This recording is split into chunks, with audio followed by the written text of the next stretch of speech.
We do collabs whenever we can. We're going to try to do a collaboration every month or every other month in 2020.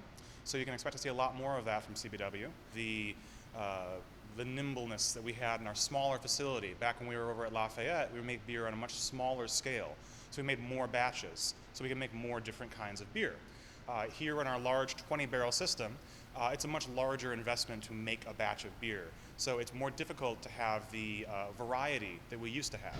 But we brought over our small cellar, the old tanks from our old facility, which we can split batches up into, say, 3 different kinds of brown ale or 3 different kinds of India Pale Ale. So we're going to be regaining a lot of that, the variety that we used to have this year. In Buffalo particularly, we had our first craft brewery open up with Flying Bison back in, I think, 2000 or 2001.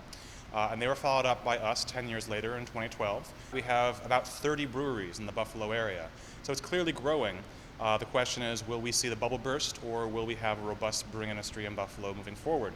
I believe that we have a smaller market share of craft beer than we could in terms of how much beer sold in the Buffalo area is craft beer, as opposed to macro brew like Budweiser, Labatt, other large breweries, which take up more than 90% of that market share. Some place like Denver, however, you might see 20 or 25% of local beer is craft beer made in the city. So there is still room to grow, even though with over 24 breweries, the field is getting kind of crowded. But I don't expect to see it diminish anytime soon. People do love beer.